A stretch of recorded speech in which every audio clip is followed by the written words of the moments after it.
전국 최대 검찰청인 서울중앙지검이 오늘 검수완박 입법 저지를 위한 여론전에 동참했습니다.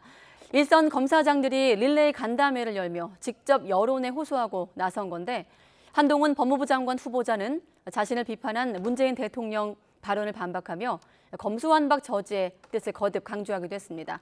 김다연 기자입니다.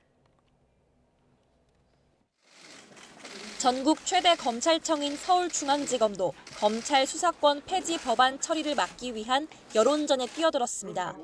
이정수 지검장이 직접 기자간담회를 자청한 건데 지난해 6월 취임 이후 처음입니다. 이 지검장은 현안이 집중된 기관으로서 입장을 내는 게 조심스러웠지만 이젠 지푸라기라도 잡는 심정이라고 절박함을 드러냈습니다. 수사 공정성 논란에 대해선 책임을 통감한다며 고개를 숙이면서도 검찰의 본질적 기능을 폐지하는 쪽으로 가선 안 된다고 단호히 말했습니다. 수사지 폐지에 이어 검찰의 보안 수사 범위 축소, 직접 수사의 단계적 폐지는 실체 진실 규명과 인권 보호 역할을 후퇴시킵니다. 설명회에 함께 참석한 차장 검사들은 크게 4가지 관점에서 중재안의 문제점을 짚었습니다.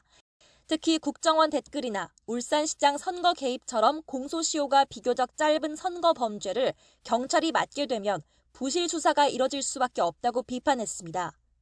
서울 동부지검은 대형 사건뿐만 아니라 전화 금융사기 등 민생 범죄 수사에도 한계가 생길 거라고 지적했습니다.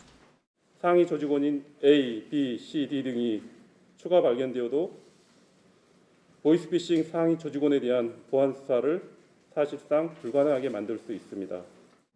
부서별 간담회를 개최하는 등 여론전에 박차를 가해온 대검찰청은 검수완박 입법을 우려하는 내용의 OECD 서한과 한인 검사들의 성명서를 일일이 공유하며 국외에서도 힘을 실어주는 상황임을 강조했습니다.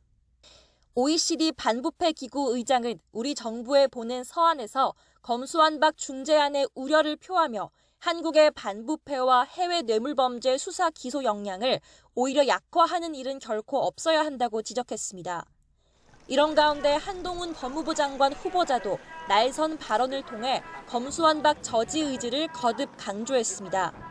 특히 한 후보자는 자신의 입장을 비판한 문재인 대통령을 향해 현장을 책임질 법무장관 후보자가 몸살이고 침묵하는 건 직업 윤리와 양심의 문제라고 반박했습니다. 또 범죄 대응 시스템이 붕괴해 국민이 큰 피해를 볼 게 분명한 개헌 수준의 입법이 공청회 한 번 없이 통과되는 걸 눈앞에 두고 있다고 비판했습니다. YTN 김다연입니다.